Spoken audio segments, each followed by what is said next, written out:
Now we're going to talk about electrolytes.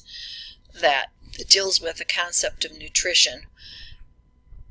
You will be doing the presentations which will give a little more specific information in regards to these electrolytes and how important they are for metabolism, and give you a sense of what kind of situations and outcomes occur when patients have electrolyte and fluid imbalances.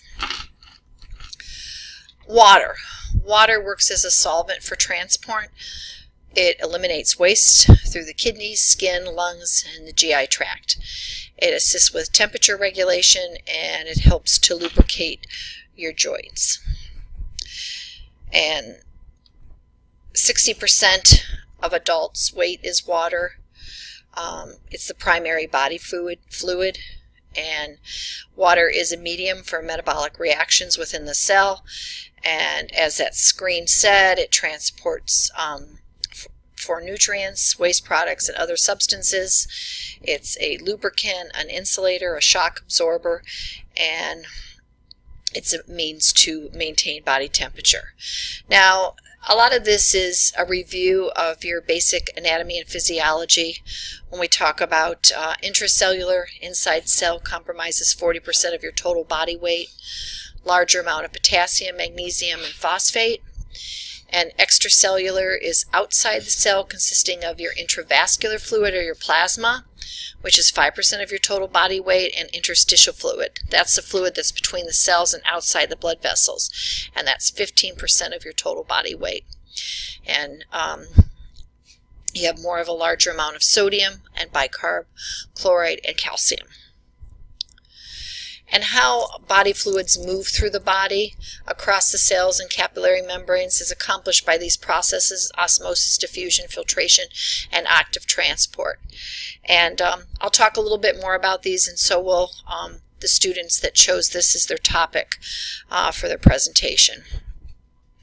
Osmosis is the movement of water across cell membranes from less concentrated solutions to more concentrated solutions.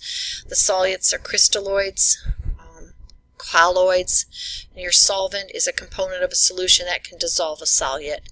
It's important in maintaining vascular volume. Diffusion is the intermingling of molecules. The rate of diffusion varies by size of molecules, concentration of the solution, and the temperature of the solution. And we use this term quite freely when we talk about diffusion of gases in the alveoli across that semi-permeable membrane. So that's why this term may sound familiar to you.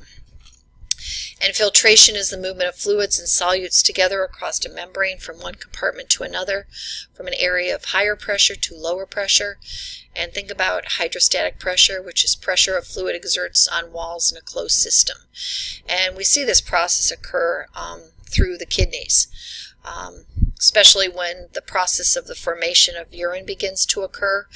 It goes through the glomerulus, which is kind of like a sieve, which allows only certain molecules to pass through. It's kind of like when we used to make coffee with a coffee filter. The grounds would stay in the filter, and the fluid or the coffee would come outward and downward into the coffee pot. It's the same principle behind that, and that's what happens within the kidneys. Active transport is substances that move across membranes from a less concentrated solution to a more concentrated one. And with active transport, it's very necessary to have energy on board. Metabolic energy is expended, maintains higher sodium levels in extracellular fluid, higher potassium concentrations in intracellular fluid, very evidenced by the sodium-potassium pump. And these are what basically electrolytes all are. They're salts that break into electrically charged ions in water. And if it's called a cation, it has a positive charge. An anion is a negative charge. And electrolytes are measured in milliequivalents per liter, MEQs per liter. Maintaining balance of fluid volumes, electrolyte composition is essential to health. The first one is sodium. It's the normal values are 135 to 145 milliequivalents per liter. It's the most abundant cation in extracellular fluid. contributes to serum osmolality, and helps to regulate extracellular fluid volume and distribution. Potassium is a normal serum level is 3.5 to 5.3 milliequivalents per liter. It's the major cation in intracellular fluids. And it maintains ICF osmolality and transmits nerves and other electrical impulses, responsible for skeletal, cardiac, smooth muscle function, helps to regulate acid-base balance, and must be ingested daily. Because what you take in with potassium with normal kidney function, you will excrete through the kidneys. Calcium.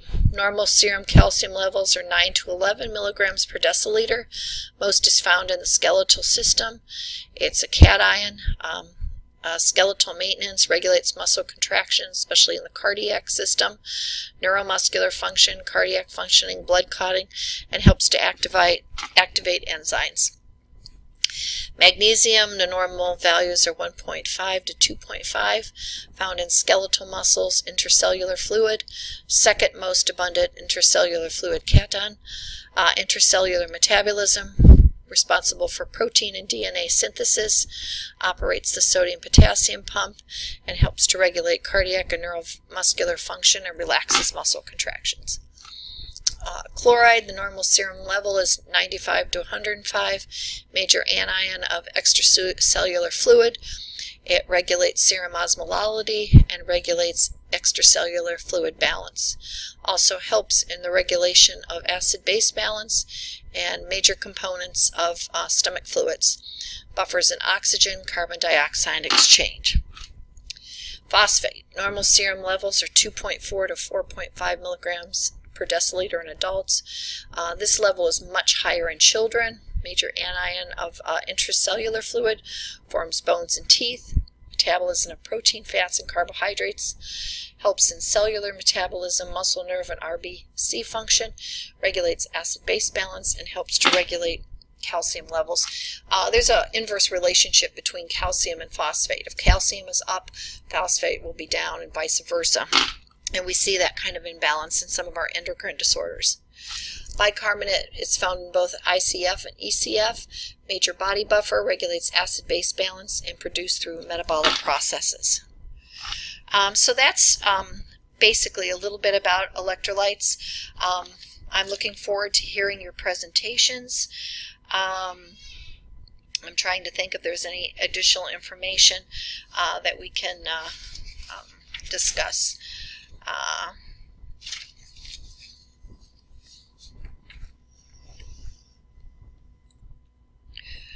When we talk about intracellular fluid, it's 2/3 of the total body fluid in adults, and it is vital to normal cell functioning. It contains those solutes such as O2, electrolytes, glucose, and provides a medium in which metabolic processes of the cells takes place.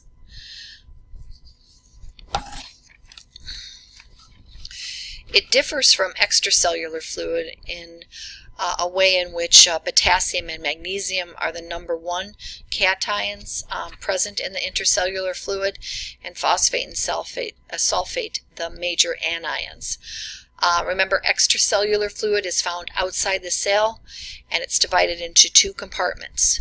Intravascular, that's in the vascular space, and interstitial. Intravascular is the plasma, which is 20% of extracellular fluid found in the vascular space, and interstitial is 75% of lymph and transcellular fluids, such as your cerebral spinal fluid, pericardial fluid, pancreatic fluid, pleural fluid, biliary fluid, peritoneal, and synovial. And plasma within the intracellular and extracellular fluid contain essentially the same electrolytes and solutes, except of protein. Plasma is a protein-rich fluid containing large amounts of albumin, and intracellular fluid contains little or no protein. So very important. And we talked a lot about albumin in Nursing 100, in which it helps to keep in that oncotic pressure within the vascular space. We talked somewhat about those movement of body fluids, and body fluids are separated by cell membranes, capillary membranes, permeable to water, selectively permeable to certain solutes, such as substances that move across them, with a varying degree of ease. Small particle ions are like oxygen and CO2, and large particles would be like glucose and proteins. They don't move as readily across those semi-permeable membranes.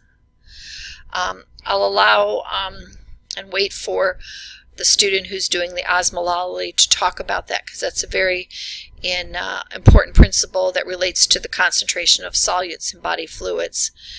And also talk about the 3 different types of body solutions, such as isotonic, hypertonic, and hypotonic, and what are some examples of such.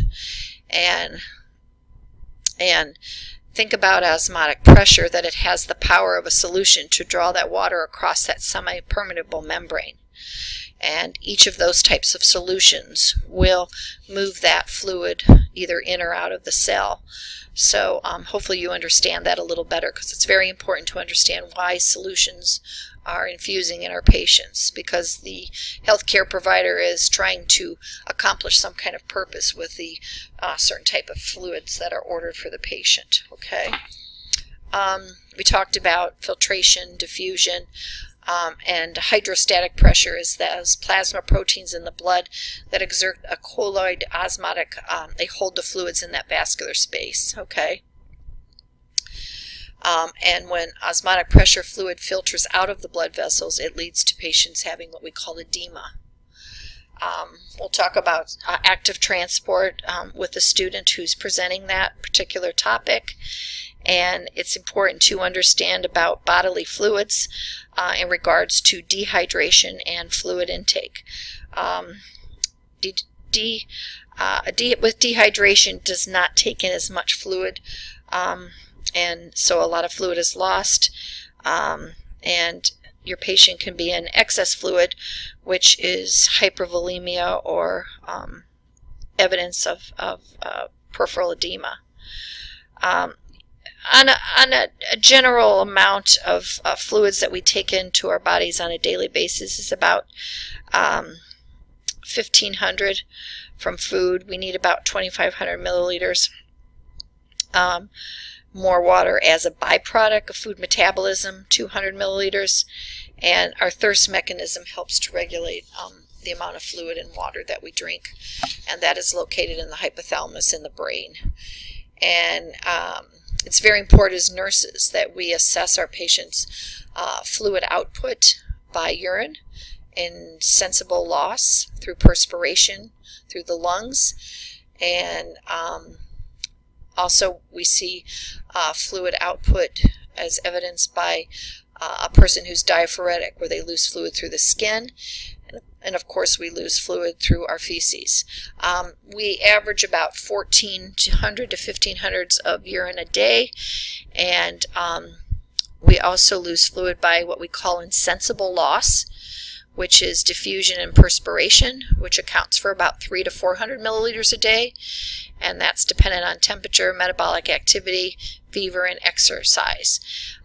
Within exhaled air, we lose about 300 to 400 milliliters. And within feces, it's more of an obligatory loss. Homeostasis is maintained by the kidneys, responsible for volume, fluid volume, and osmolality of extracellular fluid by regulating water and electrolyte excretion. Okay. Another hormone very important is ADH, antidiuretic hormone. And another system that you've probably learned about in your pharmacology class due to the fact that you're studying ACE inhibitors is the renin-angiotensin-aldosterone system. Be sure you read about that. That activation of that system is in the juxtaglomerular cells in the kidneys, and it responds to changes in renal perfusion. So if somebody develops a decreased blood pressure, renin is released, and there's a conversion of angiotensinogen to angiotensin 1, then to angiotensin 2 by angiotensin converting enzyme, or ACE, released from the lungs. And within angiotensin 2, it's a very potent vasoconstrictor, and nephrons also cause sodium and water retention, and there's a release of aldosterone from the adrenal cortex, from the adrenals that sit on top of the kidneys, and it helps promote sodium retention in distal nephron and helps to restore blood volume. So that's how basically the RAS system works. And then there's the atrial natriuretic factor, and ANF is a peptide hormone released from cells in the atrium of the heart in response to excessive blood volume and stretching of the atrial wall. It acts on nephrons, and ANF promotes sodium wasting and acts as a potent diuretic, thus reducing vascular volume. ANF also inhibits thirst, reducing fluid intake. So those are just a little bit of some of the other key terms that maybe will not be presented by students, but we'll look forward to hearing about all the electrolytes and some of the body processes that have been assigned to the students. In regards to fluid and electrolytes, blood carries oxygen and nutrients to cells, and the cerebral spinal fluid cushions nervous system structures, and urine carries waste out of the body, and electrolytes are charged ions that conduct electricity. A lot of our patients have fluid and electrolyte problems regarding GI problems, burns. Some of them may be on an oral fluid restriction. Some patients develop acute or chronic kidney problems. Some of the eating disorders such as anorexia and bulimia, and maybe have increased physical activity in the hot weather, leading to fluid and electrolyte problems. Some of the adverse effects with fluid and electrolyte problems are dry mucous membranes because of the decreased amount of water in the body. Hemoglobin and hematocrit are increased. Urine output is decreased. Patients may suffer from weight loss with fluid overload, may have edema, ascites, adventitious lung sounds, nausea and vomiting, and confusion. So I'll let the presenters talk about what happens with some of the hypo or hyper amounts of that particular electrolyte within the body. So that's kind of a recap on some of the reading and some of the most important terms that I would hope that you would know, and hopefully some of this is a little review from your anatomy and physiology. Okay, so let's take a moment and we'll go over some questions and answers regarding electrolytes. All right, here's some questions that kind of help us to review. You may want to go over these again after you hear the presentations by your fellow classmates. When assessing a patient with fluid volume deficit, the nurse would expect to find, give you a few minutes to look at these.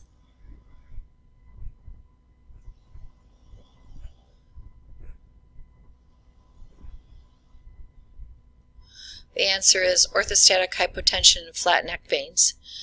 In fluid volume deficit, there is less volume in the vascular space, and which decreases venous return and cardiac output, leading to manifestations of dizziness, orthostatic hypotension, and flat neck veins. The heart rate increases and the blood pressure falls. Dyspnea and crackers usually are associated with excess fluid volume. Headache and muscle cramps are often due to electrolyte imbalances, not fluid loss. Question 2. Laboratory results for a patient show a serum potassium level of 2.2 milliequivalents per liter. Which of the following nursing actions is of highest priority for this patient? And it's very important that for right now, as you learn about electrolytes or review electrolytes, you may not know the exact normal parameters, but as you get into nursing and deal more with these types of patient and review labs, these will be a second nature to you. It will be just like knowing your own name. You'll know right away that when you look at a 2.2 potassium, that the patient has a very low level, and it could cause some very serious complications. And you would definitely want to initiate cardiac monitoring. okay? Because we know that hypokalemia, as what the term refers to, a person that has low potassium levels, will affect nerve impulse transmissions, including the transmissions of cardiac impulses. So the patient may develop ECG changes and atrial or ventricular dysrhythmias. And your patient may begin to show signs of hypokalemia by having muscle weakness, activity intolerance. Bed rest generally is unnecessary. Starting oxygen would be appropriate only if the patient were in respiratory distress. And the patient is more likely to experience cardiac arrest, not seizures, and in any case the priority is cardiac monitoring. So the patient is not hypoxic, so the oxygen is not needed. So that's the rationale behind the answer. The neonatal nurse explains to new parents that infants are at a greater risk for fluid and electrolyte imbalances than are older children. Which of the following parent comments would indicate that further education is needed?